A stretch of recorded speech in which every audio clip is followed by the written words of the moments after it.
దేవుడు ఈ రాత్రికాల సమయంలో మరొకసారి తన వాక్యం ద్వారా మనతో మాట్లాడుతుండగా, వాక్యమును బట్టి వాక్యాన్ని మనకి తెలియపరుస్తూ వచ్చిన పరిశుద్ధాత్మ దేవుని బట్టి మన జీవితాలు సరి చేసుకుంటే అది ఎంతో మంచిది.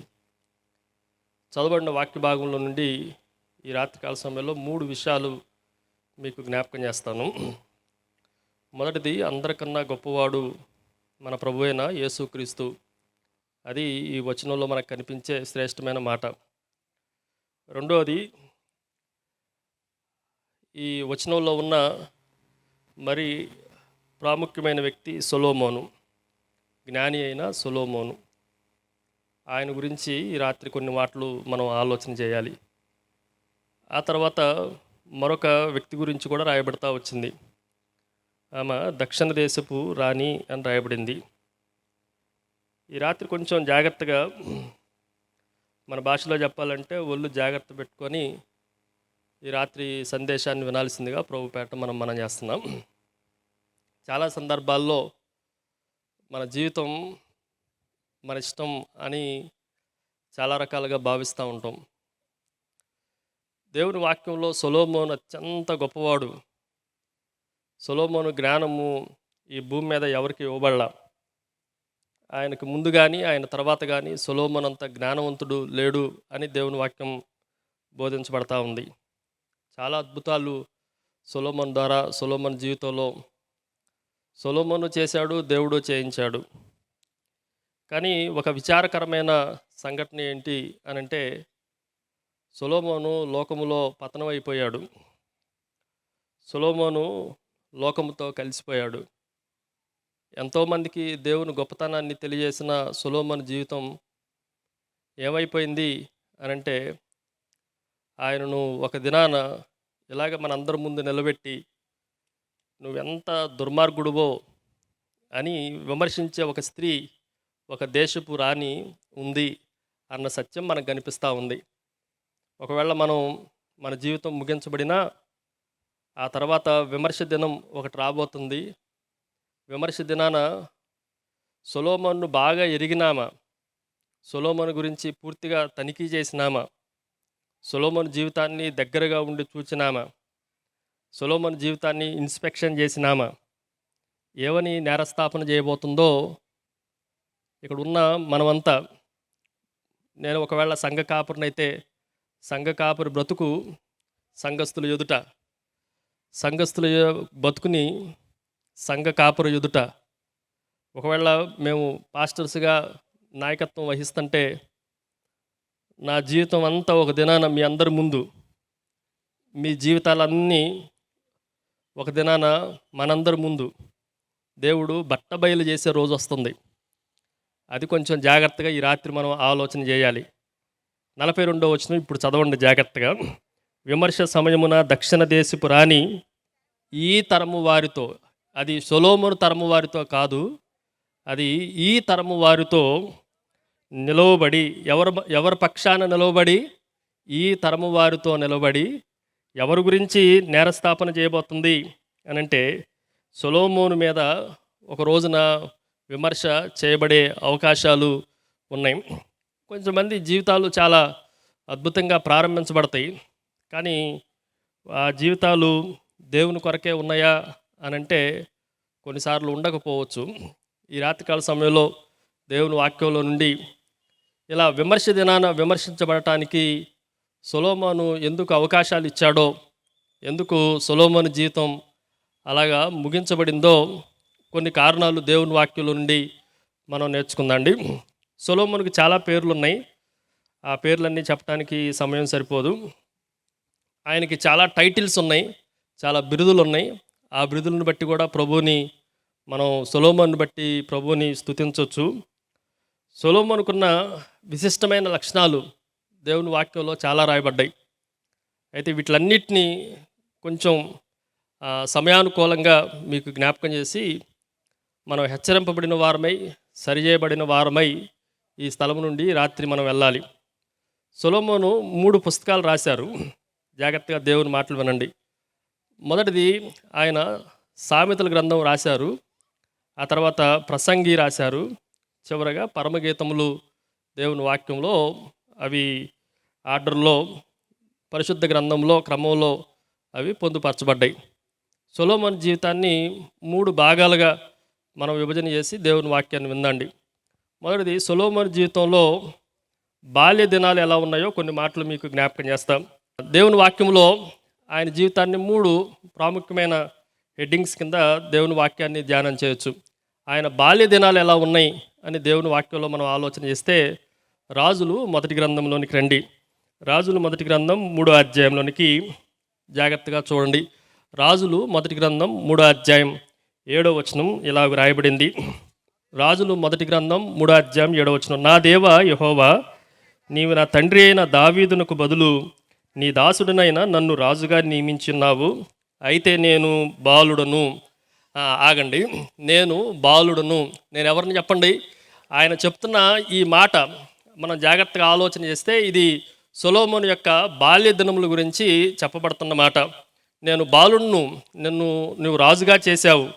ఈ రాజ్యాన్ని అంతటినీ పరిపాలించడానికి, ఈ ప్రజలందరికీ న్యాయం తీర్చడానికి నాకు జ్ఞానం లేదు అని 9వ వచనం నుండి 14వ వచనం వరకు మనం చదివితే కొన్ని మాటలు ఇలాగ రాయబడతా వచ్చినాయి. 9వ వచనం చదువుతున్నా. ఇంత గొప్పదైన నీ జన్మనకు న్యాయం తీర్చగలవాడెవడు? కాబట్టి నేను మంచి చెడులు వివేచించి నీ జనులకు న్యాయము తీర్చినట్లు నీ దాసుడినైనా నాకు వివేకము గల హృదయము దయచేయము.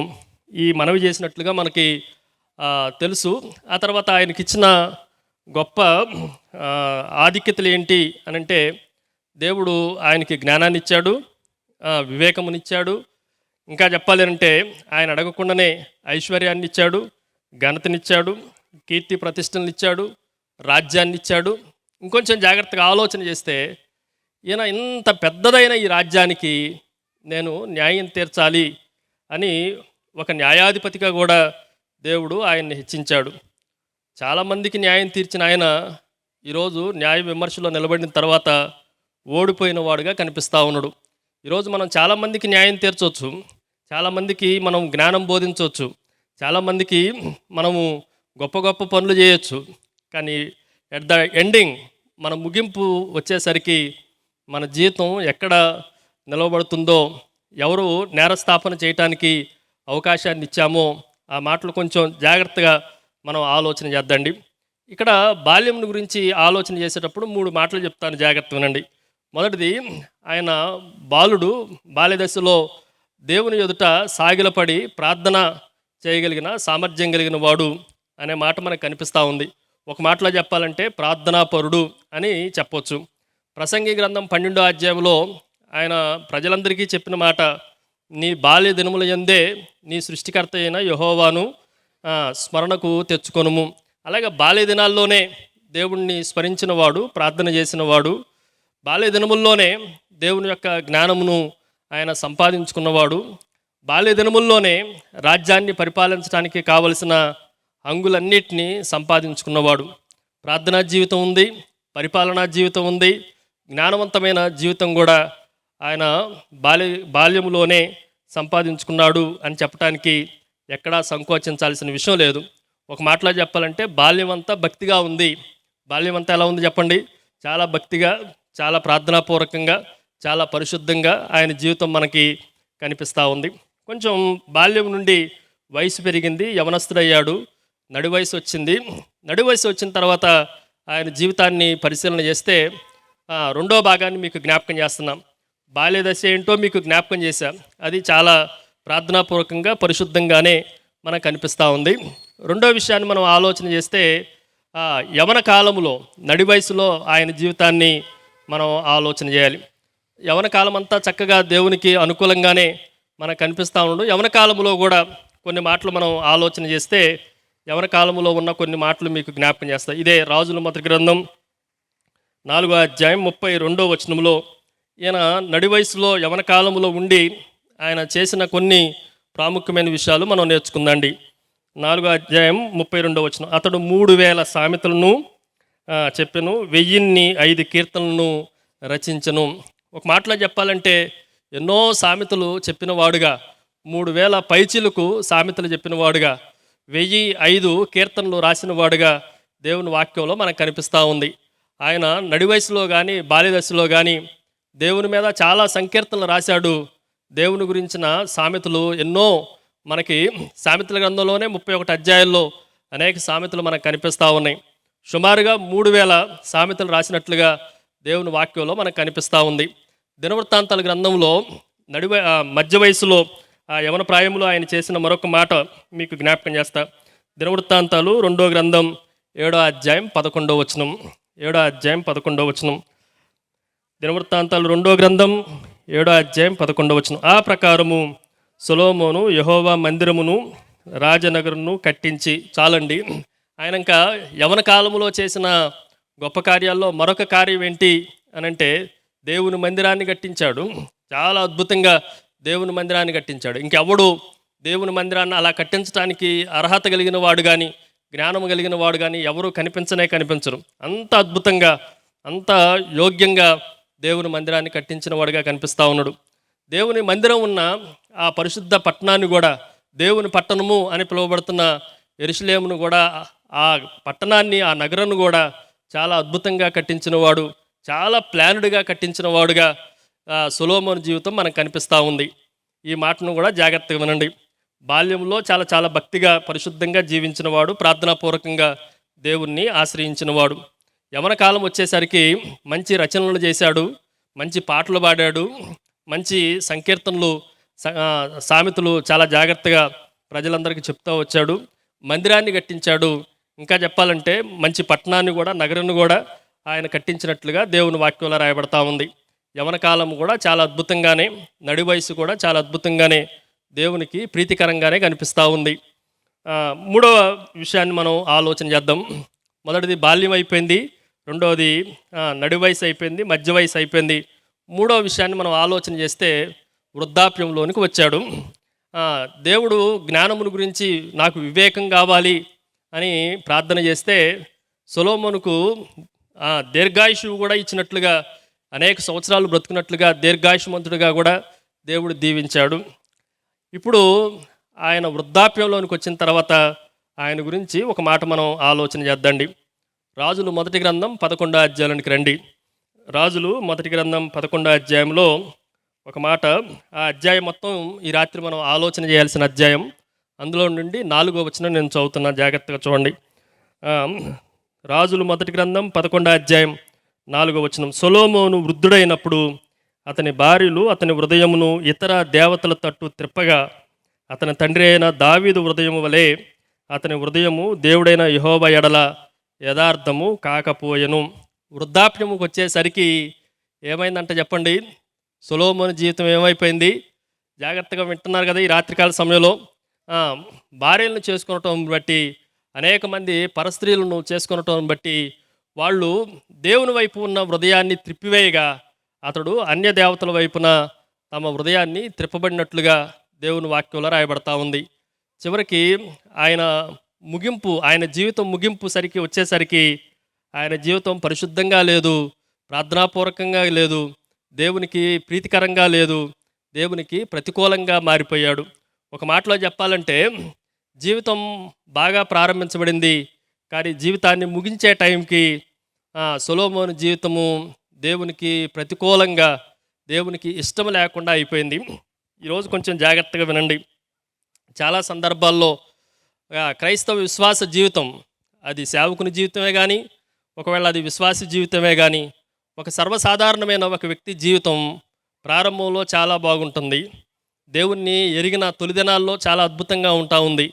దేవుణ్ణి ఆశ్రయించిన ప్రారంభ దినాల్లో ప్రార్థన ఎక్కువ చేసాం, వాక్యం బాగా చదివాం, ఎక్కడ మీటింగ్ అంటే అక్కడికి వెళ్ళాం, ఎక్కడ ఆరాధన అంటే అక్కడ పాల్గొన్నాం. దినాలు గడుస్తూ ఉన్నాయి, సంవత్సరాల మీద పడతా ఉన్నాయి, అనుభవం పెరగవలసింది. మాటల్లో చెప్పాలనంటే బాల్యం నుండి వృద్ధాప్యంలోనికి వచ్చేసరికి దేవుని మీద సంపూర్ణంగా ఆధారపడవలసిన జీవితం రావాలి. మనం తొలి దినాల్లో విశ్వాసంలో చాలా చిన్నవారుగా కనిపించవచ్చు, విశ్వాసంలో తడబడటానికి అవకాశం ఉంది, విశ్వాసంలో అటు ఇటు పరిగెత్తడానికి అవకాశం ఉంది. కానీ విశ్వాసంలో ఎదుగుతున్న కొద్దిగా, అనుభవం వస్తున్న కొద్దిగా, అనుభవం పెరుగుతున్న కొద్దిగా దేవునికి దగ్గరగా ఉండవలసిన వారం సొలొమోను లాగానే దేవునికి దూరం అయిపోతున్నాం అన్న విషయాలు ఈ రాత్రి మనం ఆలోచన చేయాలి. ఆయన జీవితాన్ని మూడు మూడు మెట్లలో మీకు జ్ఞాపకం చేశాను. బాల్యం బాగుంది, రెండోది చెప్పండి, యవ్వన కాలం చాలా బాగుంది. కానీ వృద్ధాప్యం వచ్చేసరికి ఆయన ఎంతో అనుభవం ఉండవలసిన వాడు ఏమైపోయాడు అని మనం ఆలోచన చేస్తే దేవునికి ఇష్టడుగా కనిపించట్లేదు. దానిని బట్టి ఈ తరములో ఆ షేబా దేశపు రాణి, దక్షిణ దేశపు రాణి ఆయన మీద నేరస్థాపన చేయగలుగుతూ ఉంది. ఈరోజు మన జీవితాలు సరిగా ముగించబడకపోతే మన మీద కూడా మనకు తెలిసిన వాళ్ళు, మనకు అత్యంత ప్రియులు, మనల్ని బాగా పరిశీలన చేసిన వాళ్ళు మన మీద నేరస్థాపన చేయటానికి అవకాశము 100% ఉంది అని ఈ రాత్రి మీకు ప్రకటన చేస్తూ ఉన్నా. కొంచెం జాగ్రత్తగానే దేవుని వాక్యాన్ని వినాలి. ఆ వాక్యానుసారంగా మన బ్రతుకులు కూడా జాగ్రత్తగానే మలుచుకోవాలి. ఏమాత్రము సొలొమోను లాగా ప్రారంభం చాలా బాగుంది కానీ ముగింపు సరిగా లేకపోతే కొన్నిసార్లు చెప్పటం చాలా ఈజీ. నా మాట ఉన్నారా? ఇక్కడ జాగ్రత్త వింటున్నారా? మనం బోధించటం చాలా సులువు, చెప్పటం చాలా సులువు, కానీ ఆ చెప్పిన దాని ప్రకారం బ్రతకటం మాత్రం చాలా కష్టం. ఆ బ్రతుకుని ఇతరులకు చూపించటం కూడా చాలా కష్టమే అన్న విషయాలు ఈ రాత్రి మనం ఆలోచన చేయొచ్చు. ఈ 3 స్టెప్పులు అన్ని చోట్ల మనకు కనిపిస్తూ ఉంటాయి. యోహాను రాసిన మొదటి పత్రిక 12వ అధ్యాయంలో మనకి చిన్నపిల్లలారా, తండ్రులారా, యవనస్తులారా అని ముగ్గురిని 3 వయసుల్లో ఉన్నవారిని అడ్రస్ చేస్తూ యోహాను భక్తుడు కూడా రాయటం మనం చూడొచ్చు. చూడండి, యోహాను రాసిన మొదటి పత్రిక 2వ అధ్యాయం 14వ వచనంలో కానీ పైన వచనాల్లో కానీ మనం ఆలోచన చేస్తే చిన్నపిల్లలారా అనేది అది బాల్య దిశ గురించి చెప్తే, రెండవది యవనస్తులారా, ఆ తర్వాత తండ్రులారా అనేది వృద్ధాప్యమును గురించి బోధిస్తూ ఉన్నాడు. వాళ్ళు విశ్వాసంలో ఉండవలసిన వారు, ఈ 3 వయసుల రీతిలో ఉండవలసిన వారు. 15-16 వచనాల్లో ఏమని రాయబడిందంటే మరొక 3 మాటలు రాయబడ్డాయి. అదేంటంటే లోకములో ఉన్నదంతయు, శరీరాశయు, నేత్రాశయు, జీవపడంబం. ఎవరో ఎక్కడో చోట పడిపోవటానికి అవకాశం ఉంది, నేరస్థాపన చేయటానికి కూడా అవకాశం ఉంది. ఈరోజు కొంచెం జాగ్రత్తగా ఆలోచన చేస్తే వయసు పెరుగుతున్న కొద్దిగా మనము క్రీస్తులో స్థిరపడవలసిన వారం, అనుభవంలో స్థిరపడవలసిన వారం, భక్తిలో స్థిరపడవలసిన వారం, ప్రభు కొరకు చాలా చక్కగా బ్రతకవలసిన వారం. సొలొమోనే ఆయన చెప్పినట్లుగానే కార్య ఆరంభం కన్నా కూడా కార్య అంతము శ్రేష్టము అని దేవుని వాక్యంలో రాయబడతా ఉంది. చాలా సందర్భాల్లో మనం ప్రారంభించడం చాలా మంచిగానే ప్రారంభిస్తూ ఉన్నాం, కానీ ముగింపు వచ్చేసరికి అది ఎక్కడికో వెళ్ళిపోతూ ఉంది. అందుకే గల్తీలకు రాసిన పత్రికలో ఆ గల్తీలను కూడా అపోస్తలుడైన పౌలు వాళ్ళని హెచ్చరిస్తూ, మీరు ఆత్మానుసారంగా ప్రారంభించి శరీరానుసారంగా మీరు ముగిస్తారా? ఈరోజు చాలామంది జీవితాలు, క్రైస్తవ జీవితాలు, ఇక్కడ కూర్చున్న వాళ్ళు చాలామంది రక్షింపబడిన వారు మనం జాగ్రత్తగా ఆలోచన చేస్తే మన జీవితాలు ప్రారంభం చాలా బాగుంది, కానీ దాన్ని ముగించే టైంకి మన మీద నేరస్థాపన చేయలేని ఒక జీవితాన్ని కలిగి ఉండాలి. దేవుడు ఎందుకు యేసుక్రీస్తు ప్రభు ద్వారా ఈ మాట మాట్లాడించాడు అనంటే, ప్రభు ఎందుకు సొలొమోను గొప్పవాడు అని మనం ఆలోచన చేస్తే, సొలొమోను జీవితం మీద నేరస్థాపన చేయటానికి అవకాశం ఉంది, కానీ ప్రభువు జీవితం మీద ఈ లోకంలో ఎవడూ నేరస్థాపన చేయలేకపోయాడు. ఎవరైనా నేరస్థాపన చేయగలరా నన్ను బట్టి అని సవాలుతో కూడిన జీవితాన్ని ప్రభువు జీవించడానికి అవకాశం ఉంది. ఈ రాత్రికాల సమయంలో జాగ్రత్త వినండి. సొలొమోను పతనం అయిపోవటానికి నేను 7 కారణాలు మీకు జ్ఞాపకం చేస్తాను. సమయం చాలా అయిపోతున్నట్లుంది, జాగ్రత్తగా వినండి. కనీసం ఒక 3-4 విషయాలన్నా ఈ రాత్రి మనం ఆలోచన చేద్దండి.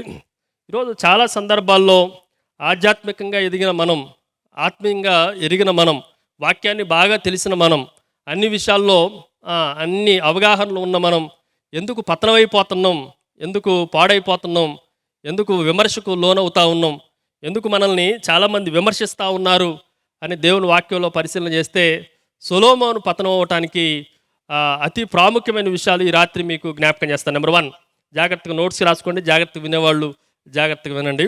మొదటిది గర్వము. అందరూ చెప్పండి, ఏంటండి గర్వం? ఈరోజు మానవ జీవితం పతనం అవటానికి మొట్టమొదటి కారణం ఏంటనంటే గర్వం. ఈరోజు గర్వం అనేది చాలా సందర్భాల్లో దేవుని వాక్యంలో మనకు కనిపిస్తూ ఉంది.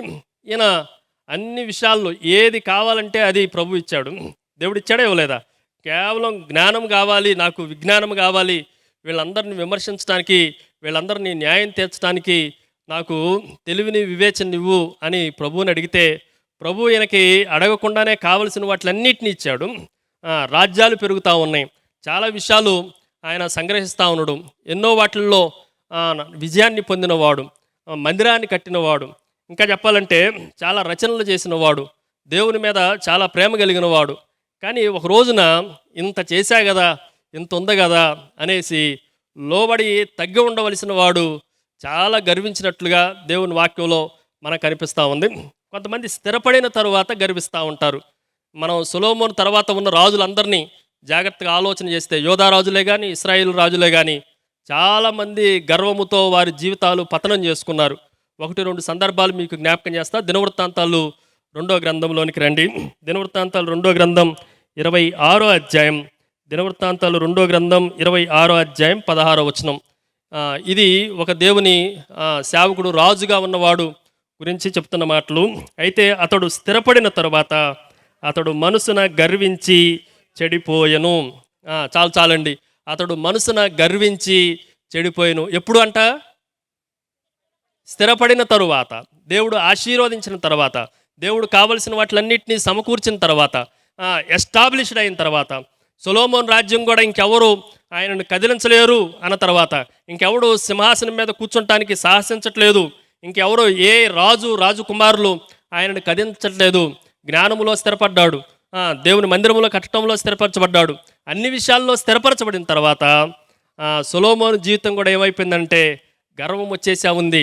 దేవునికి ప్రతి చోట లోబడి ప్రార్థన చేయవలసిన వాడు అసలు ప్రార్థన చేయటం కాదు కదా, ప్రభువు దగ్గరకు వచ్చి విచారించటం కూడా, ప్రభువు దగ్గరకు వచ్చి విజ్ఞాపన చేయటం కూడా మర్చిపోవటం మనం చూడవచ్చు. కొంతమందికి ఆధ్యాత్మికంగా కొద్దిగా ఎదిగిన తర్వాత, స్థిరపడిన తర్వాత చాలామందికి చాలా రకాలైన గర్వాలు వస్తూ ఉంటాయి. జాగ్రత్తగా రాత్రి వినండి. మరొక వ్యక్తిని కూడా మీకు జ్ఞాపకం చేస్తా. హిజ్కియా రాజును కూడా మనం ఆలోచన చేస్తే, ఇదే దినవృత్తాంతాలు 2వ గ్రంథం 32వ అధ్యాయం. దినవృత్తాంతాలు 2వ గ్రంథం 32వ అధ్యాయం 25వ వచనం. 32వ అధ్యాయం 25వ వచనం. అయితే హిజ్కియా మనసున గర్వించి తనకు చేయబడిన మేలుకు తగినట్లు ప్రవర్తింపనందున అతని మీదకి యూదా యెరూషలేములో వారి మీదకి కోపము రాగా, ఈయన కూడా ఏమైపోయాడు చెప్పండి? ఈయన కూడా స్థిరపడిన తరువాత మనసున గర్వించినట్లుగా, ఎంతో గొప్ప రాజు, చాలా అద్భుతమైన రాజు, కానీ ఏమైపోయాడు అని మనం ఆలోచన చేస్తే, ఎందుకు భయంకరమైన రోగాలు ఎందుకు వస్తున్నాయి, ఎందుకు ఇంత శిక్ష రాబోతుంది, ఎందుకు దేవుని కోపం ఇంతగా రగులుకుంటుంది అని మనం ఆలోచన చేస్తే, ఈరోజు కొద్దిగా స్థిరపడిన తర్వాత గర్వం ఎక్కువైపోతూ ఉంది. చాలామందికి చాలా రకాలైన గర్వాలు.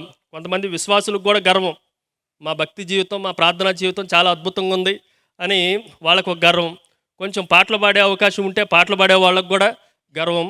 మంచి సేవకుడైతే సేవకుడికి కూడా గర్వం. కొంతమందికి బంధువులు ఉంటే బంధువులను బట్టి గర్వం, మంది మార్బలాన్ని బట్టి గర్వం, కొంతమందికి ఆస్తుపాస్తులను బట్టి గర్వం, కొంతమందికి అందం అభినయాన్ని బట్టి గర్వం, కొంతమందికి లోకంలో చాలా జ్ఞానం ఉందని, విజ్ఞానం ఉందని, తెలివి ఉందని గర్వం, కొంతమందికి విద్య ఉందని, మంచి డిగ్రీలు ఉన్నాయి, మంచి బిరుదులు ఉన్నాయని గర్వం. ఈరోజు మానవ జీవితంలో అసలు సాతాను పడిపోవటానికి కూడా, లూసిఫర్గా దేవుణ్ణి ఆరాధించే ఆరాధికుడిగా పరలోకంలో ఉన్న దూత కూడా పడిపోవటానికి కారణం ఏంటి అని అంటే ఈ గర్వమే. ఈరోజు చాలా సందర్భాల్లో మనం బోధించే వారంగా ఉన్నాం, కానీ బోధించిన దాని ప్రకారం జీవించే వారంగా లేం. ఈ మాటలు కొంచెం జాగ్రత్తగా ఆలోచన చేస్తే, ఈయనకి ఇంత గర్వం వచ్చింది కదా, కానీ గర్వమును గురించి ఏం రాసినట్లు ఇంకెవడు రాయలా. సామెతల గ్రంథంలో మనం ఆలోచన చేస్తే, గర్వము నాశనమునకు ముందు గర్వము నడిచింది, ఇది రాసింది ఎవరు? సొలొమోను. కానీ గర్వమును బాగా స్థిరపడిన తర్వాత దాన్ని మదించి గర్వించి పతనమైపోయిన వాడు కూడా సొలొమోనే అన్న మాటలు ఈ రాత్రి కొంచెం జాగ్రత్తగా ఆలోచన చేయాలి. వాక్యం ఎరగటం గొప్పతనం కాదు, వాక్యాన్ని బోధించటం గొప్పతనం కాదు, వాక్యాన్ని వినటం గొప్పతనం కాదు. కానీ ఈ రోజుల్లో నానా రకాలైన గర్వాలు క్రైస్తవ జీవితాన్ని పతనం చేస్తూ ఉన్నాయి. ఇంకొక మాటను కూడా మీకు జ్ఞాపకం చేస్తా, జాగ్రత్తగా వినండి. సామెతల గ్రంథం 29వ అధ్యాయం 23వ వచనంలో ఆల్రెడీ ఒక మాటను మనం చెప్పుకున్నాం. 16-18 వచనంలో నాశనమునకు ముందు గర్వము నడుచును, పడిపోవటకు ముందు అహంకారమైన మనసు నడుచును అన్న మాట చదువుకున్నాం. 29వ అధ్యాయం 23వ వచనంలో ఎవని గర్వము వారిని తగ్గించును, వినయ మనస్కుడు ఘనత నొందును. ఈ మాటలు కొంచెం జాగ్రత్తగా ఆలోచన చేస్తే ఇన్ని మాటలు చెప్పాడు, ఇన్ని సామెతలు చెప్పాడు, ఇంత వాక్యం చెప్పాడు, కానీ ఈయనకేముంది చెప్పండి? గర్వం ఉంది. ఎందుకు యేసుక్రీస్తు ప్రభు సొలొమోను కన్నా గొప్పవాడు అనంటే, యేసుక్రీస్తు ప్రభు కూడా ఇదే మాట చెప్పాడు. తన్ను తాను తగ్గించుకున్నవాడు హెచ్చించబడును, తన్ను తాను హెచ్చించుకున్నవాడు తగ్గించబడును. కానీ ఇది యేసుక్రీస్తు ప్రభువులో ఎక్కడ గర్వం మనకి కనిపించను కూడా కనిపించదు. ఎంత తగ్గించుకున్నాడు అనంటే 12 మంది శిష్యుల కాళ్ళు కడిగే అంతగా తగ్గించుకున్నాడు. సిలువ మరణం పొందే అంతగా తను తాను తగ్గించుకున్నాడు. దేవుని స్వరూపంగా ఉన్నవాడు దాసుని స్వరూపాన్ని ధరించేంతగా తగ్గించుకున్నాడు. పరలోకంలో ఉండవలసిన వాడు, పరలోక సింహాసనం మీద ఉండవలసిన వాడు పశువుల తొట్టులో పండుకోబెట్టేంతగా తగ్గించుకున్నాడు. ఈరోజు కొంచెం జాగ్రత్తగా వినండి. ఆధ్యాత్మిక జీవితం పతనం అయిపోవటానికి మొట్టమొదటి కారణం సొలొమోను జీవితంలో నుండి ఆలోచన చేస్తే మొదటిది ఏంటి చెప్పండి? గర్వము. ఇంకెక్కువ మాటలు నేను జ్ఞాపకం చేయలేను. రెండో విషయాన్ని మీకు జ్ఞాపకం చేస్తాం. గర్వం వెనక ఏమి నడుస్తూ ఉంటుంది అని మనం ఆలోచన చేయటంతోనే అవిధేయత నడుస్తూ ఉంటుంది. రెండో విషయం మనం జాగ్రత్తగా ఆలోచన చేస్తే డిజోబీడియన్స్, అవిధేయత. ఈరోజు చాలామందికి గర్వం ఉన్న ప్రతి చోట మనకేం కనిపిస్తుంది అంటే అవిధేయత కనిపిస్తూ ఉంటాం. లోబడటం అనేది మనకు కనిపించదు. ఒకప్పుడు దేవునికి చాలా లోబడిన వాడు, దేవుని ఎదుట చిన్న వయసులో బాల్యంలో ఏమని చదువుకున్నాం మనం చెప్పండి? ఆయన బాలుడిగా ఉన్నప్పుడు ప్రార్థన చేసి ప్రభు పాదాలు పట్టుకొని నాకు జ్ఞానం కావాలి అని ప్రభువుకి లోబడిన వాడు. ఆయన జీవితాన్ని మనం ఆలోచన చేస్తే 3 విషయాలు ఈ రాత్రి ఆయన అవిధేయతలో నుండి మనం ఆలోచన చేద్దండి. నెంబర్ 1, మొదటిది ఆయన ఏ విధంగా అవిధేయతను చూపిస్తున్నాడు అని మనం ఆలోచన చేస్తే రాజులు మొదటి గ్రంథం 11వ అధ్యాయం మొదటి వచనంలోనికి రండి. ఇది చాలా పెద్దగా ఉంటుంది. ఈ వచనం నేను చదువుతున్నా, జాగ్రత్తగా చూడండి. రాజులు మొదటి గ్రంథం 11వ అధ్యాయం మొదటి వచనం. మోయాబీలు, ఏదోమీయులు, అమ్మోనీయులు, సీదోనీయులు, హిత్తీయులు. ఎంతమంది? ఎన్ని జనాంగాలు చెప్పండి? 5 జనాంగాలు. మరలా నెంబరింగ్ ఇచ్చుకోండి, జాగ్రత్తగా చూడండి. మోయాబీయులు, ఏదోమీయులు, అమ్మోనీయులు, సీదోనీయులు, హిత్తీయులను జనులు మీ హృదయములను తమ దేవతలు తప్పుతూ త్రిప్పుదురు గనక వారితో సహవాసం చేయకూడదనియు వారిని మీతో సహవాసం చేయనీయకూడదనియు యెహోవా ఇశ్రాయేలులకు సెలవిచ్చి ఉన్నాడు, ఆజ్ఞాపించున్నాడు. వీళ్లతో ఉండకూడదు అని ప్రభువు చెప్తే సొలొమోను రాజు ఏం చేస్తున్నాడు? వాళ్ళతోనే ఉన్నాడు. ఏది చేయొద్దు అని అంటే దానిని చేయటాన్ని ఏమంటాం చెప్పండి? అవిధేయత అని అంటాం, మాట వినకపోవటం అని అంటాం. ఈ రోజుల్లో చాలామంది కింద వచ్చిన తర్వాత వచ్చిన లైన్ చదివితే, అయితే రాజు అయిన సొలొమోను ఫరో కుమార్తెనే కాక ఆ జనుల్లో, అంటే ఆ 5 రకాలైన జనుల్లో నుండి ఇంకా అనేక మంది పరస్త్రీలను మోహించను. ఇక్కడ కొంచెం జాగ్రత్తగా ఈ రాత్రికాల సమయంలో దేవుని వాక్యంలో నుండి కొన్ని మాటలు ఆలోచన చేద్దండి. ఈయన జీవితాన్ని జాగ్రత్తగా ఆలోచన చేస్తే నెంబర్ 1, మొదటిది వ్యక్తిగత జీవితంలో అవిధేయతను చూపిస్తూ ఉన్నాడు. Disobedience in personal life. ఆయన వ్యక్తిగత జీవితాన్ని మనం జాగ్రత్తగా ఆలోచన చేస్తే ఎంతమందిని పెళ్లి చేసుకోవచ్చు అనంటే దేవుని వాక్యంలో ధర్మశాస్త్రం ఏమని చెప్తా ఉందనంటే ఎవరిని వివాహం చేసుకోవాలో, మీ కుమార్తెలకు కుమారులకు ఎవరిని పెళ్ళిళ్ళకి ఇవ్వాలో, పెళ్ళిళ్ళకి తీసుకోవాలో చాలా స్పష్టంగా ధర్మశాస్త్రము వాళ్ళకి తెలియజేస్తూ ఉంది. ధర్మశాస్త్రముని ఎరిగిన సొలొమోను దానికి విరుద్ధంగా ఏదైతే లోబడాలని చెప్తుండో లోబడటానికి విరుద్ధంగా ఆయన ప్రవర్తిస్తూ ఉన్నాడు. చూడండి, ఒక మాట చదువుతున్నా. నిర్గమాకాండం 23వ అధ్యాయం. త్వరగా కొన్ని మాటలు చదివేసి నేను వాక్యాన్ని ముగింపులోనికి తీసుకొని వస్తా, జాగ్రత్తగా చూడండి. కొన్ని మాటలు డైరెక్ట్గా చదువుతున్నా. 34వ అధ్యాయం, నిర్గమాకాండం 34వ అధ్యాయం. ఇది వ్యక్తిగత జీవితంలో, పర్సనల్ లైఫ్లో ఆయన ఎవరిని వివాహం చేసుకోవాలని ధర్మశాస్త్రం చెప్తుందో కొన్ని మాటలు చదువుతున్నా. 15-16 వచనాలు. నిర్గమాకాండం 34వ అధ్యాయం 15-16 వచనాలు. ఆ దేశపు నివాసులతో నిబంధన చేసుకొనకుండా జాగ్రత్త పడుము. వారు ఇతరుల దేవతలతో వ్యభిచరించి ఆ దేవతలకు బలి అర్పించినప్పుడు ఒకడు నిన్ను పిలిచిన ఎడల నీవు వాని బలిద్రవ్యం తినకుండా చూచుకొనుము. మరియు నీవు నీ కుమారుల కొరకు వారి కుమార్తెలను పుచ్చుకొని ఎడల వారి కుమార్తెలు తమ దేవతలతో వ్యభిచరించి నీ కుమారులను తమ దేవతలతో వ్యభిచారము చేయుదురేమో. పైన చదవబడిన మాటలను జాగ్రత్తగా ఆలోచన చేస్తే ఐగుప్తు దేశంలో నుండి కనాను దేశంలోనికి ఇశ్రాయేలు ప్రజలను తీసుకొని వచ్చినప్పుడు ఏ అన్య ప్రజలను, ఏ భయంకరమైన అన్య స్త్రీలను వీరు వివాహం చేసుకోకూడదు, మీ పిల్లలకు వివాహం చేయకూడదు అని దేవుని వాక్యం బోధిస్తూ ఉంది. ఇంకొంచెం జాగ్రత్తగా ద్వితీయోపదేశ కాండంలోనికి రండి. ధర్మశాస్త్రంలో నుండి మరొక మాటను మీకు చదువుతున్నా. 7వ అధ్యాయం ద్వితీయోపదేశ కాండం 7వ అధ్యాయం 3-4 వచనాలు ఇలాగ రాయబడినాయి. ద్వితీయోపదేశ కాండం 7వ అధ్యాయం 3వ వచనం 4వ వచనం. నీవు వారితో వియ్యమందకూడదు, వాని కుమారునికి నీ కుమార్తెను ఇయ్యకూడదు, నీ కుమారునికి వాని కుమార్తెను పుచ్చుకొనకూడదు. చాలు ఈ మాటలన్నీ తర్వాత జాగ్రత్తగా చదువుకోండి. సొలొమోను వ్యక్తిగత జీవితంలో ఎవరిని చేసుకోవాలో చాలా జాగ్రత్తగా తెలుసు. ధర్మశాస్త్రం ఏం చెప్తా ఉంది? నువ్వు నీ జనాంగంలో నుండే వివాహం చేసుకోవాలి, నీ ప్రజల్లో నుండే వివాహం చేసుకోవాలి, ఇశ్రాయేలీలో నుండే వివాహానికి నువ్వు తెచ్చుకోవాలి అని చెప్తా ఉంటే సొలొమోను ఏం చేస్తాను చెప్పండి? సొలొమోను ఫరో కుమార్తెని చేసుకున్నాడు. ఆమె చాలినట్లుగా ఎంతమందిని చేసుకున్నాను రాయబడింది చెప్పండి దేవుని వాక్యంలో? మొత్తం 1000 మందిని చేసుకున్నాడు. తర్వాత కూడా ఉంది తల్లి, చూడు జాగ్రత్తగా చూడు. 700 అంటున్నాగా, చదువు మరి ఆ వచనం చదువు. 11వ అధ్యాయం. 700 మంది భార్యలను 300 మంది ఉపపత్నులను ఆయన రాజకుమార్తెలైన భార్యలను ఉపపత్నులను కలిగి ఉండిరి. మొత్తం ఎంతమంది? 700 ప్లస్ 300 మంది నేనంట. సొలొమోను భార్యలు మొత్తం కూర్చున్నా కూడా మన మీటింగ్ కన్నా ఎక్కువ మంది ఉంటారు, అంతేనా? మనం తిప్పి కొడితే ఒక 200 మంది ఉన్నాం. సొలొమోను భార్యలను కూర్చోబెడితే ఎంతమంది ఉన్నారు? 1000 మంది. అది గ్రౌండ్ ఒట్టి భార్యలు కూర్చుంటే, ఇంక పిల్లలు కూర్చుంటే ఏం తర్వాత సంగతి మనం ఆలోచన చేస్తే, ఎవరిని వద్దనడో దీన్ని బట్టి మనం ఆలోచన చేస్తే, మొదటిది వ్యక్తిగత జీవితంలో పర్సనల్ లైఫ్లో దేవుని ఎదుట అవిధేయతను చూపిస్తూ ఉన్నాడు. అది మొదటి విషయం. ఎవరిని చేసుకోకూడదు అన్నాడో వారినే. ఈయనకేమైంది? స్థిరపరచబడ్డాడు, బాల్యం బాగా ఉంది, దేవుడు ఆశీర్వదించిండు, జ్ఞానాన్ని ఇచ్చిండు, ఐశ్వర్యాన్ని ఇచ్చిండు, రాజ్యాన్ని ఇచ్చిండు, ఇంకా కావాలన్నా మొత్తం ఏది కావాలంటే అది సొలొమోనుకి ఇవ్వబడింది. ఇంత తెలిసిన తర్వాత ఒకరినో ఇద్దరినో ముగ్గురునో కాకుండా ఏకంగా ఈ మధ్యకాలంలో సెంచరీ కొడితేనే గొప్ప అనుకుంటున్నాం.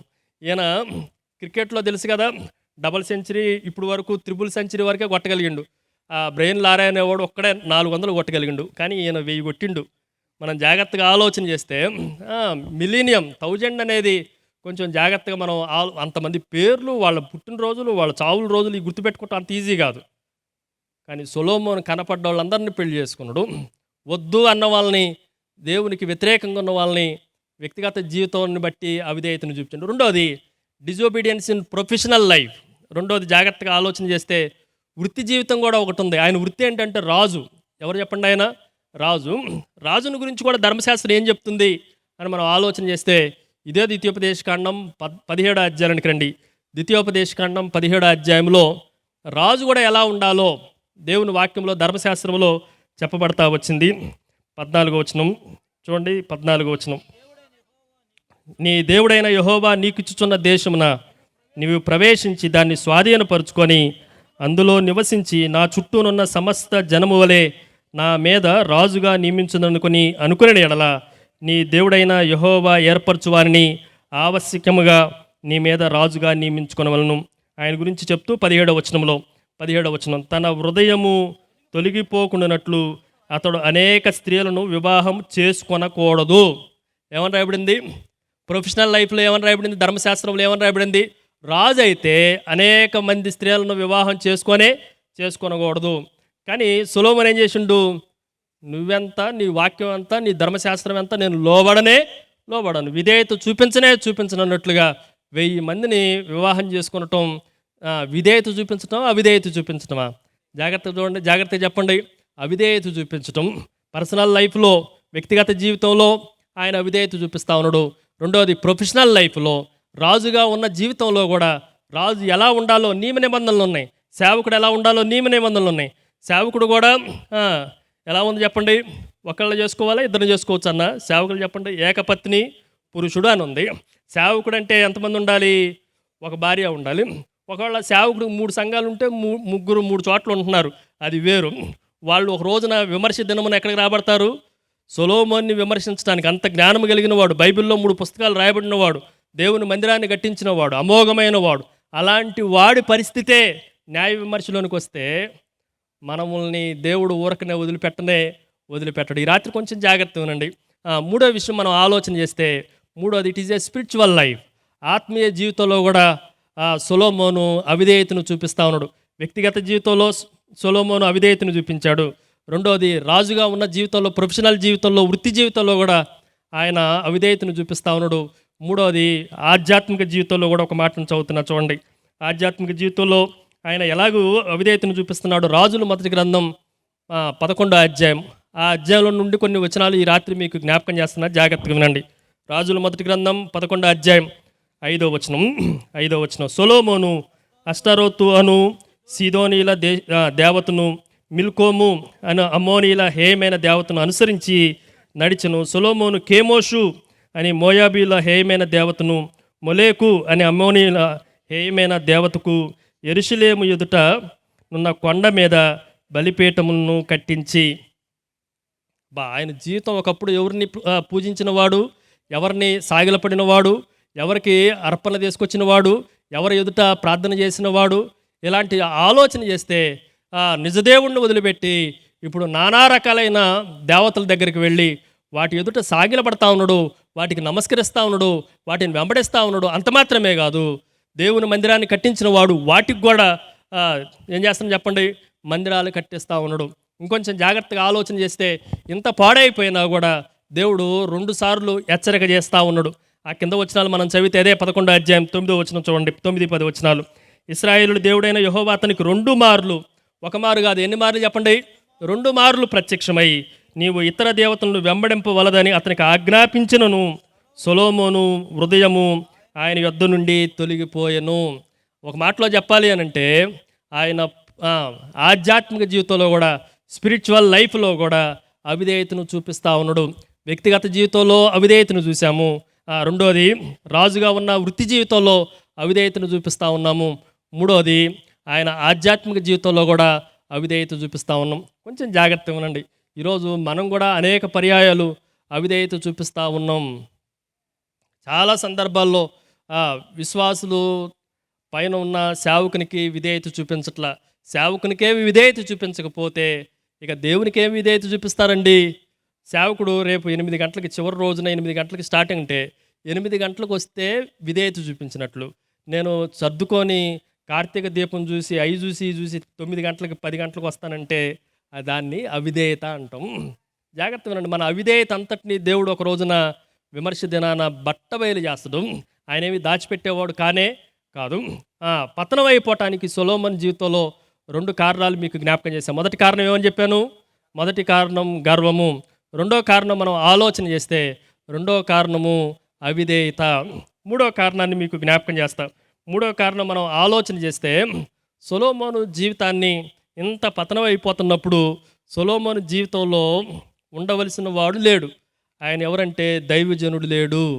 సొలొమోను జీవితంలో ప్రవక్త లేడు.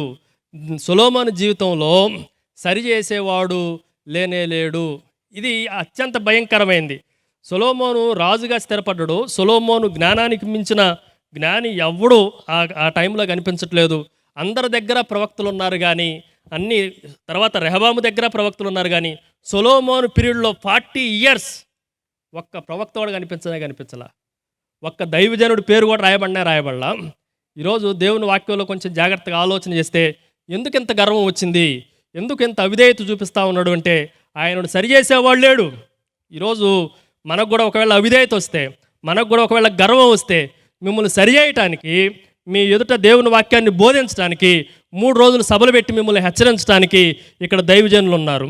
ఈరోజు ప్రతి ఆదివారం సంఘాల్లో మిమ్మల్ని బోధించడానికి, సరిచేయటానికి, బుద్ధి చెప్పడానికి, ఖండించడానికి దేవుని సేవకులు ఉన్నారు. కానీ సొలొమోను జీవితాన్ని మనం జాగ్రత్తగా ఆలోచన చేస్తే, సొలొమోను జీవితంలో ప్రవక్త అన్నవాడు లేడు. ప్రవక్త అంటే అర్థం ఏంటంటే, దేవుడు ఏదైతే సందేశాన్ని ఇచ్చాడో ఆ సందేశాన్ని మనుషుల ఎదురుకు తీసుకొని వచ్చి చెప్పే ఒక బోర. అలాంటి బోర సొలొమోను జీవితంలో మనకు కనిపించలేదు. దావీదుని ఒక పక్కన పెట్టి సొలొమోను ఒక పక్కన పెడితే, సొలొమోను కన్నా దావీదు ఘోరంగానే పాపం చేశాడు. మనుషుల్ని చంపాడు, నరహంతలు చేశాడు, చాలా రకాలైన, ఒక మాటలో చెప్పాలంటే నా మందిరాన్ని కట్టడానికి నువ్వు అర్హుడు కాదు అని సొలొమోన్ని ఎంచుకొని దావీదుని నిష్క్రమించిన దేవుడు సైతం సొలొమోను జీవితం పతనమైపోవటానికి, దావీదు జీవితం తిరిగి పునర్జీవం పొందటానికి కారణం ఏంటనంటే దావీదుని హెచ్చరించే ప్రవక్తలు ఉన్నారు. దావీదు జీవితంలో ఇద్దరు ప్రవక్తల పేర్లు మనకు బాగా తెలుసు. ఒక ఆయన పేరు నాతాను. చూడండి, త్వరగా ఊరికనే విషయాలు మీకు జ్ఞాపకం చేస్తా. 2 సమూయేలు గ్రంథంలోనికి రండి. సమూయేలు 2 గ్రంథం 12వ అధ్యాయం 1వ వచనం. సమూయేలు 2 గ్రంథం 12వ అధ్యాయం 1వ వచనంలోని చదువుతున్నా చూడండి. 12వ అధ్యాయం 1వ వచనం. 2 సమూయేలు గ్రంథం 12వ అధ్యాయం 1వ వచనం. కావున యెహోవా నాతానును దావీదు నొద్దకు పంపెను. ఇది అద్భుతమైన మాట అండి. ఎవరి దగ్గర పంపాడంట? యెహోవానే భయంకరంగా వ్యభిచారం చేసి, జారత్వం చేసి, భయంకరమైన శిక్షలో ఉన్నవాణ్ణి హెచ్చరించడానికి యెహోవానే నాతానును దావీదు నొద్దకు పంపెను. అతడు వచ్చి దావీదుతో ఇట్లనెను. ఆ ఉపమానం అంతా చెప్పిన తర్వాత ఈ ప్రవక్త కూడా డైరెక్ట్గా ఓపెన్గా చెప్తున్న మాట 9వ వచనంలో 7వ వచనంలో రాయబడింది. నాతాను దావీదును చూచి, ఆ మనుషుడవు నీవే. ఈరోజు హెచ్చరించే సేవకులు లేరు. ఈ మధ్యకాలంలో అంతా దురదజవులు కలిగి గొప్పలు చెప్పే సేవకులు ఎక్కువైపోయారు. మనుషుల్ని పొగిడే సేవకులు ఎక్కువైపోయారు. వాళ్ళకి కావలసిన కథలు చెప్పేవాళ్ళు ఎక్కువైపోయారు. ఈరోజు సొలొమోన్ని హెచ్చరించే ప్రవక్త ఒక్కడు కూడా కనిపించట్లేదు. ఆ మనుషుడు నీవే అని అంటంతోనే జాగ్రత్తగా ఆలోచన చేయండి. ప్రవక్త అనేవాడు అక్కడ ఉన్న ఊరియాని చంపించిన వాడు సీక్రెట్గా ఉన్న నాతాన్ని చంపించడానికి పెద్ద టైం లేదు, పెద్ద గొప్ప విషయం కూడా కాదు, చాలా ఈజీగా చంపేయచ్చు. కానీ వెంటనే ఆయన ప్రార్థన చేయటం ప్రారంభించాడు, పాపాన్ని ఒప్పుకొనటం ప్రారంభించాడు. కొన్ని సంవత్సరాలు గడిచిన తర్వాత మరొక బుద్ధి లేని పని చేశాడు. రాజ్యంలో ఉన్న మనుషులందరినీ లెక్కించాలనుకున్నాడు. దేవుని ఎదుట 3 కండిషన్లు దేవుడు పెట్టాడు. ఈ 3 ఏ శిక్షణ పొందుకోవటానికి నువ్వు రెడీగా ఉండమో అని చెప్పటానికి మరొక ప్రవక్తను పంపించాడు. ఆయన పేరు గాదు. ఏం పేరు చెప్పండి? 24వ అధ్యాయంలో మనం ఈ వచనాలు చదవచ్చు. చూడండి, 2 సమూయేలు గ్రంథం 24వ అధ్యాయం 11వ వచనం నేను చదువుతున్నా. 11వ వచనం. ఉదయమున దావీదు లేచినప్పుడు దావీదునకు దీర్ఘదర్శకు గాదునకు యెహోవా వాక్కు ప్రత్యక్షమై ఇలాగూ చెప్పెను.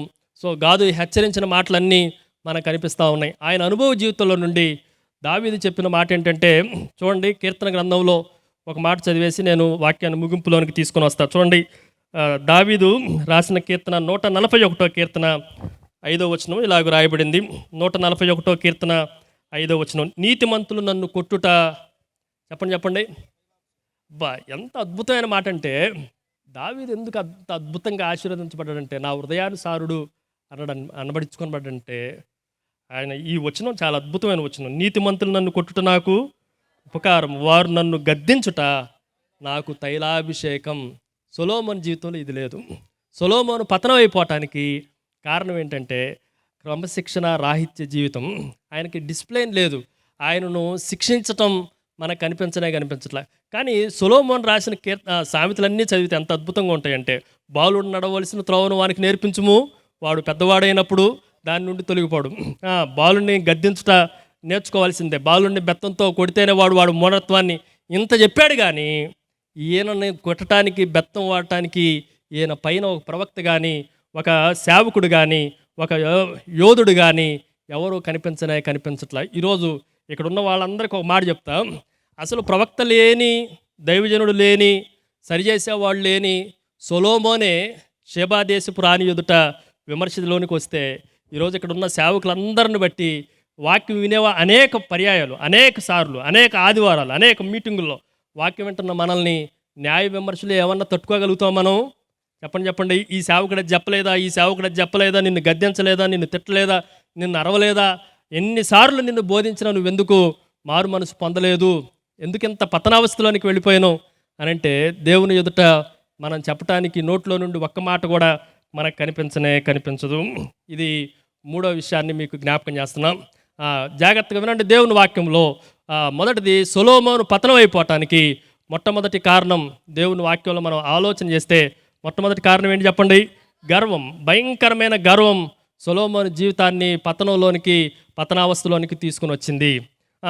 సొలొమోను జీవితం న్యాయ విమర్శలోనికి, దక్షిణ దేశపు రాణి విమర్శించడానికి కారణం ఏంటి? ఆయన జీవితం ఎందుకు అంతగా పతనం అయిపోయింది అని మనం ఆలోచన చేస్తే గర్వం గర్వం గర్వం. ఈరోజు చాలామందికి విశ్వాసులకి ఏ రకమైన గర్వం ఉన్నా ఆ గర్వం మిమ్మల్ని పతనావస్థలోనికి తీసుకొని వస్తుంది. రెండోది అవిధేయత. ఆయన వ్యక్తిగత జీవితంలో అవిధేయత చూపించుండు. రెండోది ప్రొఫెషనల్ జీవితంలో, వృత్తి జీవితంలో ఆయన అవిధేయత చూపిస్తూ ఉన్నాడు. మూడోది ఆధ్యాత్మిక జీవితంలో, ఆత్మీయ జీవితంలో కూడా ఆయన అవిధేయత చూపిస్తూ ఉన్నాడు. అది ఆయన పతనం అయిపోవటానికి రెండో కారణం. మూడో కారణాన్ని మీకు జ్ఞాపకం చేశాను. మూడో కారణం ఏంటి చెప్పండి? ఆయన పతనం అయిపోవటానికి మరొక కారణం ఏంటి అని అంటే, సరైన దేవుని సేవకుడు, ప్రవక్త లేకపోవటం. సరైన సేవకుడు, సరైన ప్రవక్త లేకపోవటం, హెచ్చరించేవాళ్ళు లేకపోవటం, బుద్ధి చెప్పేవాళ్ళు లేకపోవటం, నువ్వు ఇది చేయకూడదు అని చెప్పేవాళ్ళు లేకపోవటం. దీనిని బట్టి ఈరోజు భయంకరంగా మానవులు ఎదురు తిరుగుతూ ఉన్నారు. భయంకరమైన శిక్ష ఎందుకు రాబోతుంది అనంటే, బుద్ధి చెప్పేవాడు, ఖండించేవాడు. తిమోతికి రాసిన 2వ పత్రిక 3వ అధ్యాయం చివరి వచనంలో ఒక మాట ఇలాగ రాయబడింది. తిమోతికి రాసిన 2వ పత్రిక 3వ అధ్యాయం 16-17 వచనాలు. దైవజనుడు సంసిద్ధుడై ప్రతి సత్కార్యమును పూర్ణంగా సిద్ధపడి ఉన్నట్లు దైవావేశము వలన కలిగిన ప్రతి లేఖనము ఉపదేశించుటకును, ఖండించుటకును, తప్పుదిద్దుటకును, నీతి అందు శిక్షణ చేయుటకును ప్రయోజనకరమై ఉన్నది. దైవజనుడు ఏం చేయాలి? ఉపదేశించటం మాత్రమే కాదు, ఇంకేం చేయాలి చెప్పండి? గద్దించాలి, ఖండించాలి, తప్పుదిద్దాలి, శిక్షించటం కూడా, శిక్షణ చేయటం కూడా, క్రమశిక్షణలో పెట్టడం కూడా దైవజనుడి పనే. సొలొమోను పతనం అయిపోవటానికి సరైన ప్రవక్త లేకపోవటం మరొక కారణం. చివరి కారణాన్ని చెప్పేసి నేను వాక్యాన్ని ముగిస్తాను, జాగ్రత్త వినండి. సొలొమోను పతనం అయిపోవటానికి మరొక కారణం ఏంటంటే ఫ్రెండ్షిప్, ఫెలోషిప్, సహవాసం. ఎవరితో సహవాసం చేస్తున్నాడో జాగ్రత్తగా మనం ఆలోచన చేస్తే మరలా 11వ అధ్యాయానికి రండి. రాజులు 2వ గ్రంథం 11వ అధ్యాయం 1వ వచనంలో ఈ మాటలు ఇలాగ రాయబడ్డాయి. నేను ఆల్రెడీ చదివాను, మరలా చదువుతున్నా, జాగ్రత్తగా చూడండి. రాజులు 1వ గ్రంథం 11వ అధ్యాయం 1వ వచనంలో మోయాబీయులను, ఏదోమీయులను, అమ్మోనీయులను, సీదీయులను, హిత్తీయులను. కనిపిస్తుందండి? రాజులు 1వ గ్రంథం 11వ అధ్యాయం 1వ వచనం. అను ఈ జనులు మీ హృదయమును తమ దేవతల తట్టు త్రిప్పుదురు గనక వారితో సహవాసము చేయకూడదు. వారితో ఏం చేయకూడదు అంటే చెప్పండి? సహవాసము చేయకూడదు. వారిని మీతో సహవాసము చెయ్యనీయకూడదు అని యెహోవా ఇశ్రాయేలీయులతో సెలవిచ్చున్నాడు. అయితే రాజైన సొలొమోను ఫరో కుమార్తెను కాక ఆ జనుల్లో అనేక మంది స్త్రీలను, పరస్త్రీలను మోహించి, ఈ మాటలు మనం ఆలోచన చేస్తే సహవాసము చేయొద్దు, వారిని కూడా నీతో సహవాసం చేయనీయకూడదు అని చెప్తే ఎవరితో సహవాసం చేస్తుందండి? సొలొమోను. జాగ్రత్త వినండి. ఈరోజు మనం పతనం అయిపోవటానికి కారణం ఏంటో తెలుసా? మన ఫెలోషిప్. మనం పతనం అయిపోవటానికి కారణం ఏంటో తెలుసా? మన ఫ్రెండ్స్. ఇంగ్లీష్లో ఓ సామెత ఉంది, నీ ఫ్రెండ్స్ ఎవరో చెప్పు, నువ్వెవరో నేను చెప్తానంటారు. అర్థమవుతుందా? నీ ఫ్రెండ్స్ ఎలాంటి వారో మనం ఆలోచన చేస్తే దాన్ని బట్టి మనం ఎలాంటి వారమో బేరీజు వేయబడతా ఉంటుంది. ఈరోజు చాలామంది చాలా రకాలుగా పతనం అయిపోవటానికి, సొలొమోను అంతగా పతనం అయిపోవటానికి ఈ భార్యలందరూ ఎవరినైతే పెళ్లి చేసుకున్నాడో వాళ్ళు ఏం చేశారు అనంటే, దేవుని వైపు నుండి వాళ్ళు ఇష్టమైన భయంకరమైన హేయమైన దేవతల తట్టు ఆయన్ని త్రిప్పి త్రిప్పి త్రిప్పి దేవుడు ఆయన్ని వదిలిపోయేటట్లు, దేవుని ఆయన జీవితంలో నుండి తొలగిపోయేటట్లుగా, పతనం అయిపోయేటట్లుగా వారితో సహవాసం చేయవలసి వచ్చింది. ఇక్కడ కూడా ప్రతి చోట నేనేం చెప్తున్నానంటే, సొలొమోను బోధించడం చాలా బాగుంది. సొలొమోను సహవాసం గురించి చెప్పేటప్పుడు కూడా చాలా అద్భుతంగా సామెతల గ్రంథంలో ఎన్ని సహవాసాల గురించి చెప్తా ఉంటాడో. 1-2 వచనాలు చదువుతున్న, జాగ్రత్త చూడండి. సామెతల గ్రంథం చూడండి 13వ అధ్యాయం, సామెతల గ్రంథం 13వ అధ్యాయం 20వ వచనం. సామెతల గ్రంథం 13వ అధ్యాయం 20వ వచనంలో, జ్ఞానుల సహవాసం చేయువాడు జ్ఞానము గలవాడు, మూర్ఖుల సహవాసం చేయువాడు. ఇంత కఠినంగా రాశాడే, అలాంటి సహవాసం చేస్తే చెడిపోతాడని రాసిన తర్వాత మరి వాళ్ళతో ఎందుకు సహవాసం చేశాడు? మరి అర్థమైందా? చాలా సందర్భాల్లో తాగుబోతులతో సహవాసం చేస్తే మనం నాశనం అవుతాయని తెలిసి కూడా వాళ్ళు వదిలిపెట్టం. పాపం చేసేవాడితో మన జీవితం పతనం అయిపోతుందని తెలిసి కూడా వాళ్ళు వదిలిపెట్టం. దొంగలతో మన జీవితాలు పతనం అయిపోతాయని తెలిసి కూడా వాళ్ళతో మన జీవితాన్ని వదిలిపెట్టం. అందుకే కొరింథీయులకు రాసిన 1వ పత్రికలో రాయబడింది, దుష్ట సాంగత్యము 15వ అధ్యాయం చదవండి. కొరింథీయులకు రాసిన 1వ పత్రిక 15వ అధ్యాయం 33వ వచనంలో, మోసపోకుడి, దుష్ట సాంగత్యము మంచి నడవడిని, దుష్టునితో సహవాసం చేయటం, దుష్టునితో ఫ్రెండ్షిప్ చేయటం మంచి నడవడిని కూడా ఏం చేస్తుంది చెప్పండి? చెరిపివేస్తుంది. ఈరోజు అవిశ్వాసులతో విజ్జోడుగా ఉండొద్దు, లోకస్తులతో మనం కలిసి ఉండటానికి లేదు అని దేవుని వాక్యం మనకి జ్ఞాపకం చేస్తూ ఉంది. ఈరోజు చాలా సందర్భాల్లో ఆ, ఇది యాకోబు రాసిన పత్రిక 4వ అధ్యాయం 4వ వచనంలో కూడా మనం చదివితే ఈ లోక స్నేహము దేవునితో వైరమని మీరు ఎరగరా. ఈరోజు చాలా సందర్భాల్లో లోకముతో స్నేహం చేసి దేవునితో వైరం తెచ్చుకున్నాడు. ఎంతోమందిని ఒక అమ్మదాల 2 జాళ్ళ 3 జాళ్ళ 1000 మందితో భయంకరంగా ఆయన సహవాసం చేస్తూ వచ్చాడు. కానీ ఎంతో గొప్పవాడు, ఎంతో శ్రేష్టమైన వాడు, ఎంతో జ్ఞానం కలిగిన వాడు, ఎంతో ప్రసంగాలు చేసిన వాడు, ఎన్నో పుస్తకాలు రాసిన వాడు, ఎంతో తాత్పర్యం కలిగిన వాడు, అద్భుతమైన వాడు. కానీ ఆయన జీవితం ప్రారంభం నుండి ముగింపుకు వచ్చేసరికి ఏమైపోయింది చెప్పండి? ఈరోజు న్యాయ విమర్శ ఎదుటికి రావాల్సి వచ్చింది. ఇంకా చాలా కారణాలు ఉన్నాయి, కానీ ఈ రాత్రి సమయం లేదు. 4 విషయాలు మీకు జ్ఞాపకం చేశాను. మొదటిది ఏంటి చెప్పండి? సొలొమోను పతనం అయిపోవటానికి మొట్టమొదటి కారణం గర్వము. రెండో కారణం ఏంటి చెప్పండి? అవిధేయత. మూడో కారణం ఆయన సరిచేసే ప్రవక్త కానీ దేవుని సేవకుడు కానీ లేకపోవటం, కలిగి ఉండకపోవటం. 4వది సహవాసం. ఎవరితో సహవాసం చేస్తున్నామో ఆ సహవాసాన్ని బట్టి మన జీవితాలు పతనం అయిపోతూ ఉంటాయి. కానీ చివరికి సొలొమోను జీవితాన్ని మనం ఆలోచన చేస్తే, ఒక రోజున సొలొమోను సూసైడ్ చేసుకో పరిస్థితి వచ్చింది. ఏమైపోయింది చెప్పండి? సొలొమోను ఏం చేయాల్సి వచ్చింది? ఈ భార్యలందరూ తిప్పివేశారు. భయంకరమైన విగ్రహారాధనల నుంచి తొలగిపోవటానికి ఎన్నో ప్రయత్నాలు చేశాడు. ప్రయత్నాలన్నీ విఫలమవుతా ఉన్నాయి. ఎన్నిసార్లు ప్రభు దగ్గరకు వద్దామన్నా ఇటువైపు ప్రభు దగ్గరికి రాలేడు, అటువైపు భార్యలను వదిలించుకోలేడు, అటువైపు సహవాసాన్ని వదిలించుకోలేడు. విధేయత చూపించలేనివాడు అవిధేయత చూపించాల్సి వస్తూ ఉంది.